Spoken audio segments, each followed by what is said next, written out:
7 майда Бишкек шаарынын Октябрь райондук соту Кумтөр алтын кениндеги Давыдов Лысый мөңгүлөрүндөгү калдык топтоочу жайды мыйзамсыз деп таап, Кумтөр кол ишканасына 261 миллиард 719 миллион 674 миң сомду мамлекетке төлөп берүүнү милдеттендирди. Ишкананын үстүнөн сотко арыз менен Ысык Көл облусунун 4 тургуну кайрылган. Ал эми соттун чечиминен бир күн мурун Жогорку Кеңеш сырттан келген компания эгер экологиялык талаптарды бузганы аныкталса, министрлер кабинети көзөмөлгө алууга мүмкүндүк берген мыйзам долбоорду 3 окууда кабыл алган. Соттун чечими жана парламент кабыл алган мыйзам бири-бирине байланыштуу дейт Эл аралык ишкерлер кеңешинин директору Аскар Сыдыков. Ал Кумтөр соттун чечимине макул болбоорун, натыйжада көрсөтүлгөн сумманы төлөбөй турганын айтууда. Мындай жагдай өлкөдөгү инвестициялык климатка терс таасирин тийгизип коюу коркунучу бар дейт. Биз ошол чечимди, соттун чечими бир барактагы анан мыйзам долбоорун көргөндө аябагандай таң калдык.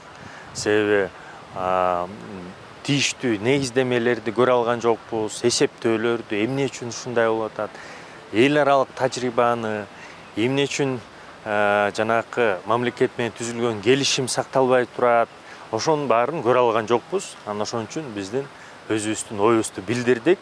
Бул жөн гана Кумтөрдүн иши эмес, Кумтөрдүн маселеси эмес, бул жалпысынан биздин инвестициялык климаттын көрсөткүчү жана иши.